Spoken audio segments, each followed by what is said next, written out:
안녕하세요. 저는 홀로 과일 가게를 운영하며 살고 있는 40대 여자입니다. 사람의 삶이라는 게 원래 혼자 왔다가 혼자 가는 거라고 하지만 저는 유독 평생을 홀로 지냈습니다. 부모님도 가족도 아무것도 없이 자랐고 먹고 사느라 친구 한 명 사귀지 못했네요.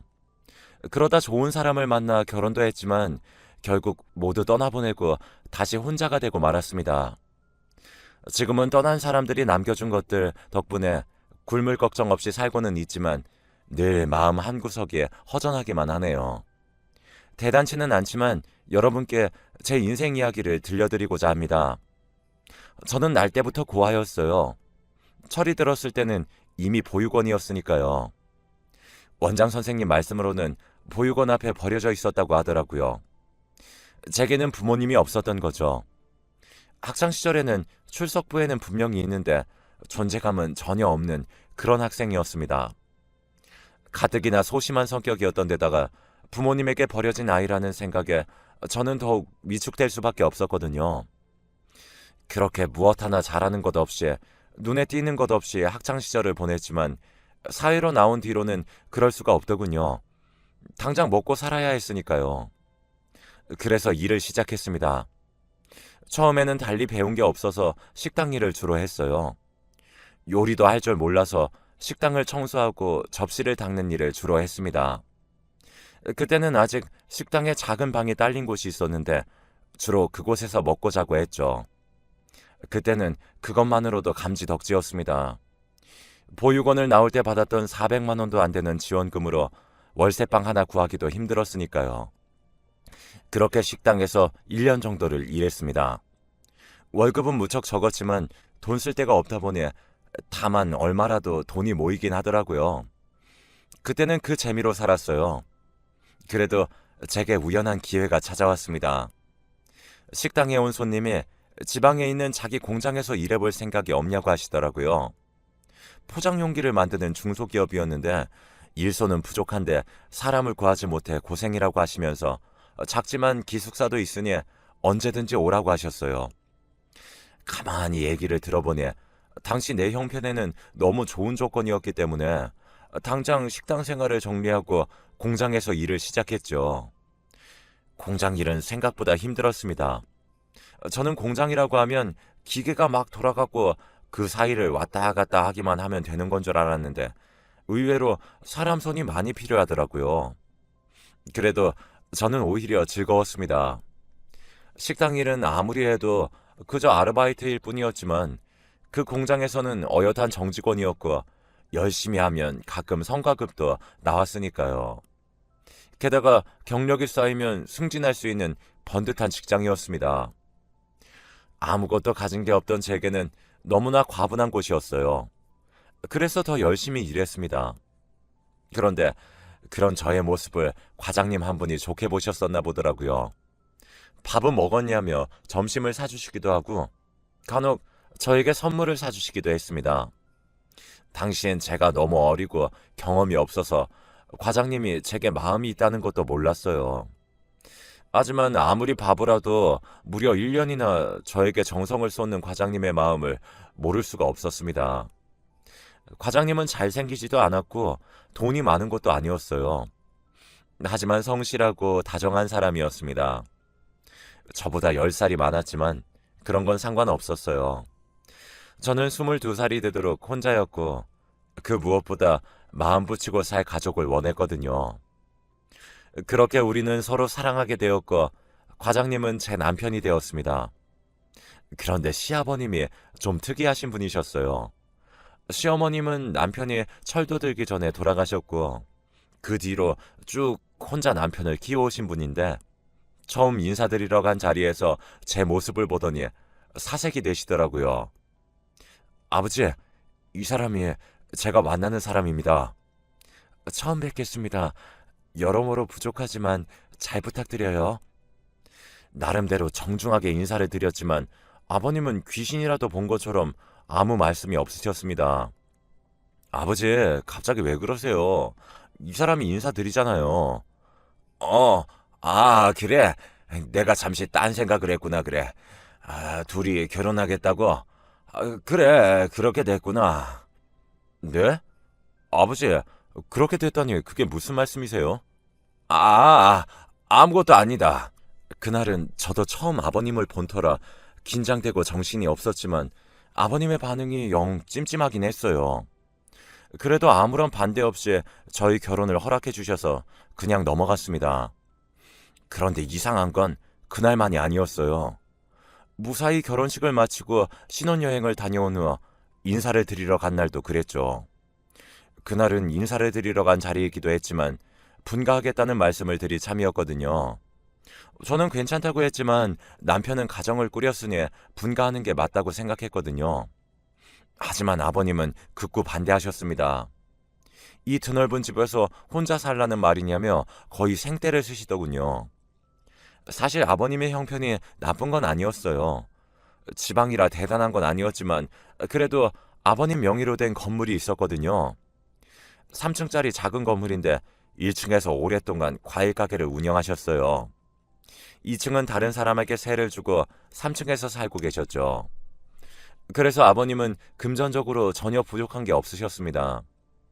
하지만 아버님은 돈보다 마음이 허전해서 그런 거라고 하셨어요. 그 얘기를 듣는데 마음이 좀 그렇더라고요. 제가 워낙 외롭게 자라서 그런지 아버님의 마음이 조금은 이해되기도 했고요. 그래서 조심스럽게 남편을 설득했습니다. 저도 고아로 자라서 가족이 더 많았으면 좋겠다고 친아버지처럼 모실 테니 걱정하지 말라고 얘기했어요. 그렇게 저희 식구는 같은 집에서 살게 되었습니다. 하지만 말이 같이 사는 거지 가족 모두가 함께하는 시간은 그렇게 많지 않았어요. 결혼 후에도 남편과 저는 공장에서 일을 했고 아버님도 늦은 시간까지 가게를 보셨거든요. 하지만 아버님은 꼭 아침 식사만큼은 다 같이 한다고 하셔서 그 시간에는 다 같이 식탁에 앉았어요. 덕분에 저는 다른 친구들보다 좀 더 일찍 일어나 식사를 준비했고요. 그게 싫다거나 하진 않았습니다. 다만 제가 요리를 해본 적이 없어서 그게 걱정이었죠. 아름아름으로 콩나물국이나 계란찜 정도는 할 수 있었지만 매번 그것만 내놓을 수도 없어 늘 고민이었어요. 그런데 하루는 아버님이 저를 부르시더니 봉투 하나를 주시더라고요. 아가, 매일 반찬하기 힘들지? 뭘 할지 고민도 될 테고 괜히 밥상 차린다고 고민하지 말고 이걸로 사다 먹자. 근데 혹시 제가 만든 반찬이 입에 안 맞으셔서 그러세요? 아직은 제가 좀 서툴지만 더 열심히 노력할게요. 아니다. 아, 그런 거 아니야. 난 그냥 네가 퇴근하고 늦게 반찬 만들고 아침에 일찍 일어나서 밥 차리고 하는 게 너무 힘들 것 같아서 그런 것 뿐이다. 괜한 오해하지 마라. 아버님은 절대 아니라고 하셨지만 그 말씀이 고지고대로 들리진 않았습니다. 제가 만든 반찬이 오죽 맛이 없었으면 돈까지 주시면서 저런 말씀을 하실까 싶기도 했고요. 하지만 아버님은 끝까지 아니라고 하시더군요. 그저 저 고생하는 게 안타까워서 그러신 거라고만 하셨어요. 마음 같아선 아버님이 만족하실 만한 음식을 내놓고 싶었지만 그럴 실력이 되지도 못하니 어쩔 수 없이 반찬은 시장에서 사다 먹게 되었네요. 그때부터 좀 이상하다는 생각을 하긴 했습니다. 아무리 시대가 바뀌었다지만 시아버지가 그렇게 며느리를 걱정하는 게 좀 과하다고 느껴졌거든요. 아버님은 요리뿐만이 아니라 청소도 도맡아 하셨어요. 밖에서 일하는 사람이 집안까지 신경 쓰면 힘들어서 어떡하냐며 가게를 보시다가 틈나는 대로 집을 청소하시더라고요. 거기다 주말에는 밥 차리느라 고생하지 말고 나가서 먹자며 밖으로 나가셨습니다. 반찬도 모두 사다 놓은 터라 밥만 해서 차리면 되는데 아버님은 그것조차 못하게 하시더라고요. 게다가 저도 잊어버린 제 생일에는 남편보다 더 좋은 선물을 주셨어요. 제가 평생 처음 가져보는 명품 가방을 받고 어쩔 줄 몰라 하고 있으니 보다 못한 남편이 결국 한마디 하더군요. 아버지, 아무리 며느리가 예쁘셔도 그렇지 그렇게 비싼 가방을 사주시면 남편인 저는 뭐가 돼요? 시아버지가 며느리한테 좋은 가방 좀 사주겠다는데 거기다 네가 왜 그러냐? 아무리 그래도 이건 좀 그렇잖아요. 세상에 무슨 가방이 300만 원이 넘는걸? 어허, 새아가 들을라. 어, 너 모른 척하고 있어. 아휴, 누가 보면 며느리가 아니라 딸들이신 줄 알겠네요. 아니, 이건 딸보다 더하지. 저 같으면 딸이 아니라 애인이라도 이렇게 비싼 거 못 해주겠네요. 어허, 애인이라니. 이놈이 큰일 날 소리를. 허튼 소리 그만하고 얼른 나가. 듣지 않으려고 했지만 제대로 닫히지 않은 문틈 너머로 두 사람의 대화가 모두 들렸습니다. 특히 애인이라는 말에 당황하시던 아버님의 목소리가 유난히 잘 들리더라고요. 사실 저도 아버님의 선물은 잘 이해가 되지 않았거든요. 아무리 아버님이 금전적으로 그다지 부족하지 않으시다고 하지만 가방 하나에 300만 원이 넘는 걸 사실 정도로 풍족하진 않으세요. 그런데 그런 어마어마한 걸 며느리 생일이라고 선물로 주시다니 감사하기도 했지만 부담이 훨씬 큰 것이 사실이었습니다. 그 뒤로도 아버님은 제가 느끼기에도 과할 정도로 절 예뻐해 주셨어요. 가끔 일이 있어서 낮에 아버님의 가게에 가면 거의 매번 손님들에게 제 얘기를 하고 계시더라고요. 며느리가 그렇게 예쁘고 착하다며 남자 둘만 살아서 칙칙하던 집안에 며느리 하나 잘 들여서 환해졌다고 어찌나 자랑을 하시던지 아버님을 뵈러 왔다가 그런 얘기를 들으면 얼굴이 뜨거워져 차마 나설 수가 없을 정도였죠. 그러던 어느 주말이었어요. 우리 공장은 주말엔 대부분 쉬지만 그날따라 일이 생겨서 남편만 회사에 출근하고 저와 아버님만 집에 있었습니다. 평소처럼 다 같이 모여 아침을 먹은 뒤 남편을 챙겨 회사에 보내고 잠시 쉬고 있으려니 아버님이 넌지시 말을 거시더군요. 얘야, 너 혹시 오늘 할 일 있니? 아니요, 딱히 할 일은 없는데요. 그래? 그럼 모처럼 우리 둘만 있는데 점심은 좀 멀리 나가서 맛있는 것 좀 먹자꾸나. 네? 멀리라면 얼마나 걸리는데요? 얼마 안 걸려요. 나도 맨날 가게 집 하면서 살았더니 바람이라도 좀 쐬고 싶어서 그런다. 왜? 싫으냐? 아니요. 어딘지 말씀해 주시면 제가 모실게요. 아니다. 운전은 내가 할 테니 넌 그냥 같이만 가다오. 남편이 출근하기 전까지도 아무 말씀도 없으시다가 갑자기 나가자고 하시는데 좀 이상하긴 했어요. 하지만 언젠가부터 매 주말마다 외식을 하고 있었기 때문에 이번에는 그냥 좀 멀리 가고 싶으신가 보다 하고 말았습니다. 그리고는 곧장 채비해서 아버님이 운전하시는 차를 타고 밖으로 나갔습니다. 아버님이 데려가신 곳은 차로 1시간 정도 떨어진 시내 번화가였어요. 아버님은 그곳에서 가장 유명한 백화점에 주차하시고는 저를 데리고 안으로 들어가셨습니다. 아버님, 갑자기 여기 백화점인데 왜? 내 가만 보니 도저히 안 되겠더라. 너 옷은 제대로 사는 거니? 가만 보니 옷이 너무 없는 것 같은데 아무리 결혼했어도 여자애가 그렇게 옷이 없으면 쓰겠니? 이왕 나왔으니 이것저것 좀 골라봐. 아니에요. 전 정말 괜찮아요. 필요하면 제가 살게요. 네가 안 사니까 내가 이러는 게지. 부담스러워할 필요 없다. 내가 사주고 싶어서 그런 거니까 너는 그냥 나 따라다니면서 마음에 드는 옷 고르기만 해. 아버님은 그렇게 말씀하시고는 제 손을 잡아 끌고 백화점 구석구석 돌아다니시며 물건을 고르기 시작하셨어요. 원피스에 블라우스며 잘 쓰지도 않는 책 넓은 모자까지 저는 한사코 괜찮다고 말씀드렸는데도 아버님이 보시기에 예뻐 보이는 건 마구마구 담으시더라고요. 백화점이라 다른 곳보다 값이 더 비싼데도 가격은 신경도 안 쓰셨어요. 백화점 문이 열리자마자 시작된 쇼핑은 점심시간이 조금 넘어서야 끝이 났습니다. 그 짧은 시간에 대체 얼마를 쓰셨는지 알 수가 없었어요. 아버님이 아예 안 보여주려고 하셨거든요. 거기다 여자가 무거운 거 들면 안 된다고 아버님께서 쇼핑백을 죄다 들어서 차에 실어두셨네요. 그리고는 밖으로 나가 번화가에서도 제일 유명한 한정식 집으로 가셨습니다. 그리고는 1인분에 7만 원이 넘는 코스 요리를 시키시더군요. 저는 정말 정신이 하나도 없었습니다. 평생 그런 식으로 돈을 써본 적도 없었지만 그것보다 대체 아버님이 제게 왜 이러시는 건지 이해가 되지 않았으니까요. 사실 제가 아버님께 애교를 부리거나 혹은 살갑게 대한 적도 별로 없었어요. 그렇다고 껄끄러워했던 건 아니었지만 제가 워낙 소심하고 조용해서 그냥 대화 자체가 별로 없었습니다. 그런데도 아버님은 정말 부담스러울 만큼 제게 잘해주셨어요. 제가 집에서 조금만 뭘 하려고 해도 대번에 아버님이 나서셨죠. 생일 때는 늘 부담스러울 정도의 선물을 주셨었고 명절마다 옷이라도 사입으라고 돈을 주셨거든요. 그래도 그때는 그냥 그러려니 했습니다. 하지만 이번에는 정말 정말 너무 부담스러웠네요. 하지만 좋아서 하신다는 말에 차마 대꾸도 못하고 불편한 마음으로 꾸역꾸역 점심을 먹었죠. 그런데 그날 결국 일이 생기고 말았습니다. 그렇게 점심을 먹고 밖으로 나오는데 아버님이 제 손을 잡으시더군요. 아버님, 그냥 언젠가는 한번 잡아보고 싶었다.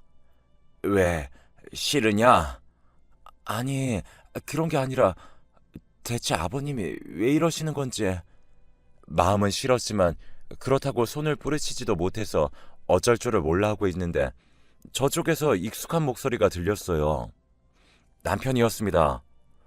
아버지, 지금 두 사람 여기서 뭐 하시고 계신 거예요? 남편의 목소리가 들리자 아버님이 화들짝 놀라 제 손을 놓으셨어요. 하지만 남편은 이미 그 모습을 본 상태였죠. 아니, 그냥 모처럼 바람 좀 쐬고 싶어서 아가랑 나와서 맛있는 것 좀 먹었다. 그럼 그냥 식사나 하시지. 손을 왜 잡으세요? 그게 그냥...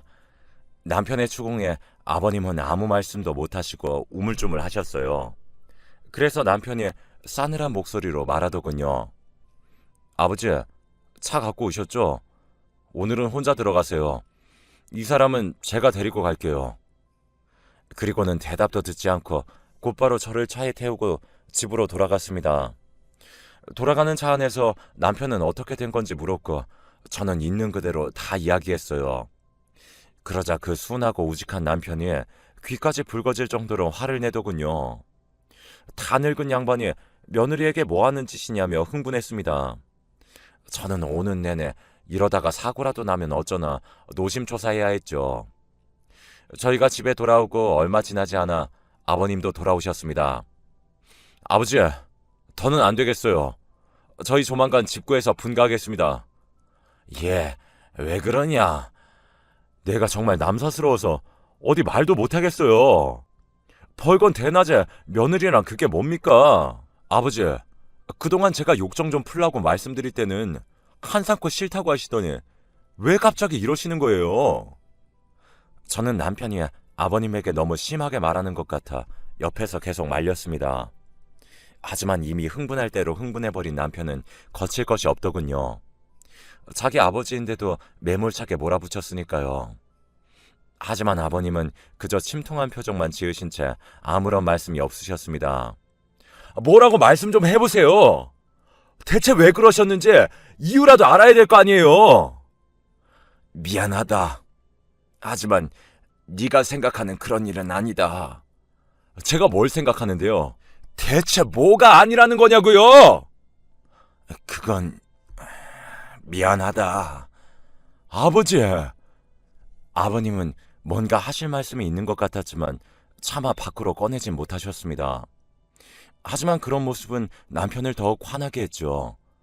결국 그날은 남편이 진탕 술을 마시고 난리까지 치고 난 뒤에야 간신히 마무리되었습니다. 다음날 남편은 곧장 집을 알아보기 시작했어요. 저와 남편 모두 월급이 많은 건 아니었지만 대출도 없었고 따로 돈 들어갈 곳이 없어서 집 하나 구할 정도의 돈은 있었거든요. 그렇게 일주일 만에 회사에서 그리 멀지 않은 작은 빌라를 점찍고 계약을 하려는데 마침 남편의 출장이 잡혔어요. 왜 하필 이럴 때 출장이냐며 가방을 끌고 집을 나가던 남편의 뒷모습. 그게 남편의 마지막 모습이었습니다. 남편은 출장 중에 교통사고를 당했어요. 교차로에서 신호를 무시하고 달려오던 트럭에 남편이 탄 택시가 받친 거죠. 하필 조수석을 들이받는 바람에 남편은 그 자리에서 즉사하고 말았습니다. 공장에서 일하다가 전화로 소식을 들었을 땐 정말 가슴이 처지고 하늘이 무너지는 것 같았습니다. 정말 좋은 사람이었는데, 어렵게 생긴 가족이었는데 그렇게 허망하게 가버렸다는 게 믿기지 않더라고요. 너무 정신이 없어서 장례를 치를 생각도 못하고 있었는데 다행히 회사 동료들의 도움으로 무사히 장례를 치를 수 있었습니다. 그때 너무 황당해서 주변을 돌아볼 정신도 없었어요. 그렇게 장례식을 마치고 남편을 추모공원에 안치한 뒤에 집으로 돌아오니 잔뜩 쪼그라들어 버린 아버지의 모습이 보이더라고요. 아버님은 한없이 슬픈 얼굴인데도 눈물조차 흘리지 못하고 계셨습니다. 그 모습을 보니 조금이나마 진정되었던 마음이 다시 무너졌어요. 저는 남편을 잃었지만 아버님은 하나뿐인 자식을 잃으셨으니 그 마음이 어떠실지 상상도 안 되더라고요. 그래서 저도 모르게 아버님의 손을 꼭 붙잡았습니다. 그랬더니 그때까지 억눌려 있던 아버님의 울음이 터져나오더군요. 평생을 살면서 그렇게 소름 끼치도록 처절한 울음은 들어본 적이 없었어요. 그렇게 남편이 허망하게 떠난 후 아버님은 거의 정신을 놓으셨습니다. 하루도 빠짐없이 열던 가게 문도 안 여시고 종이에 뭔가를 적기만 하셨어요.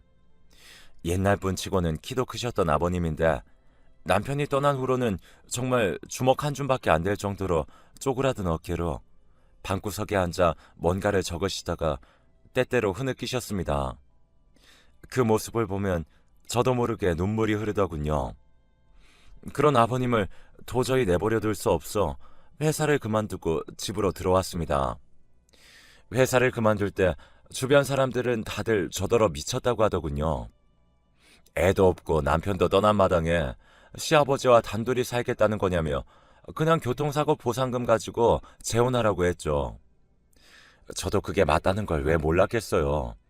하지만 자식 잃은 부모의 울음을 듣고 나니 차마 저마저 떠날 수는 없었던 것뿐이었죠. 그렇게 정신을 놓은 시아버지를 모시고 대신 과일 가게를 운영하는 동안 시간이 흘렀습니다.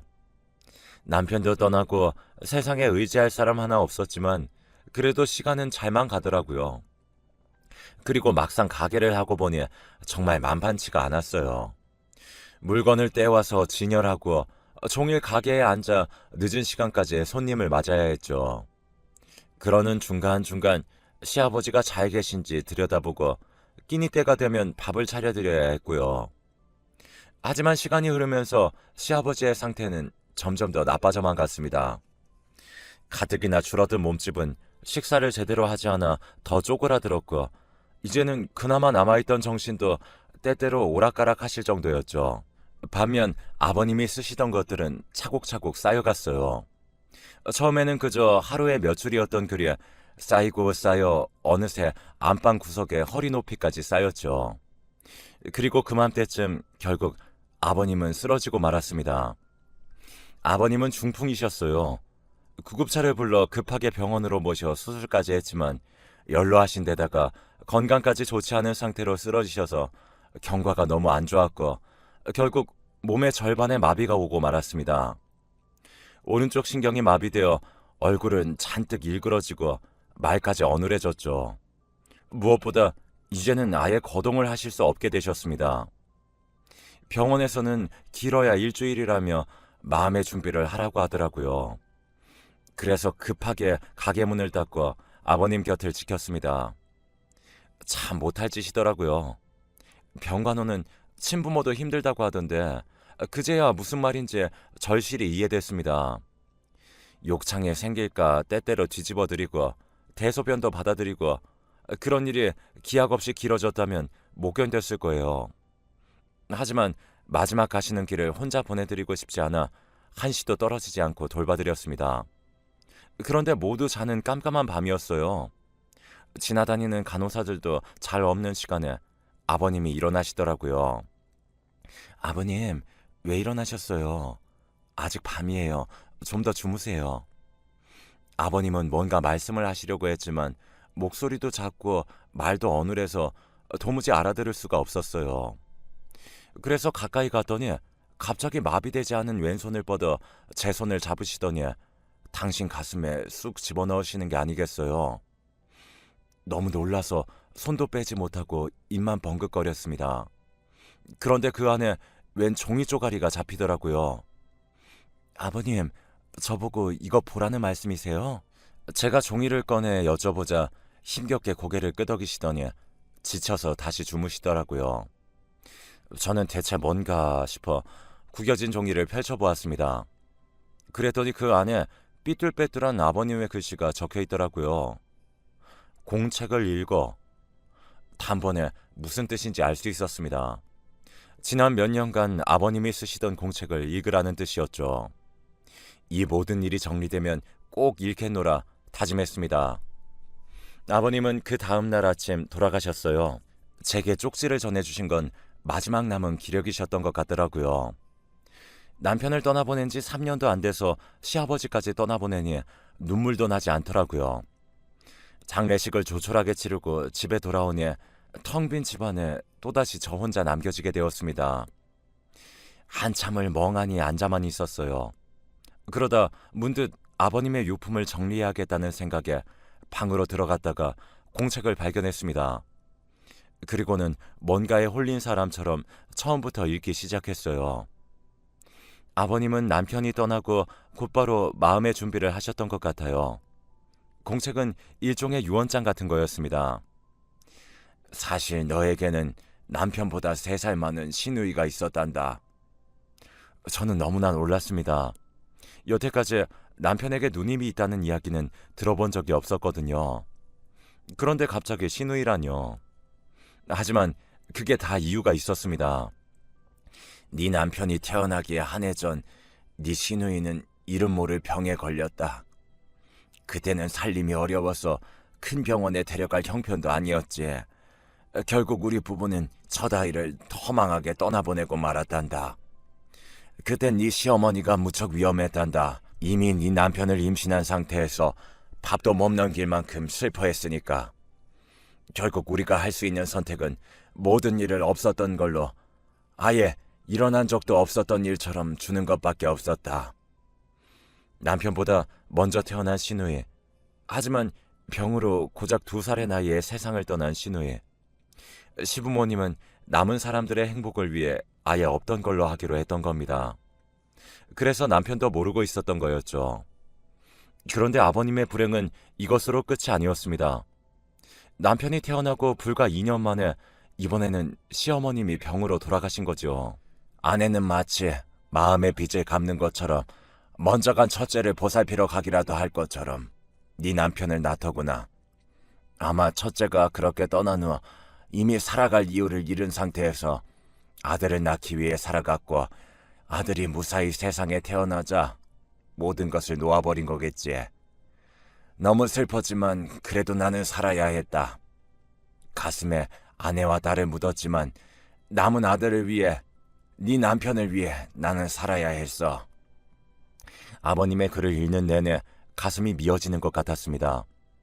첫째 딸을 허망하게 잃은 것도 슬픈데 시어머님까지 그렇게 떠나보낸 아버님의 심정이 어떠셨겠습니까?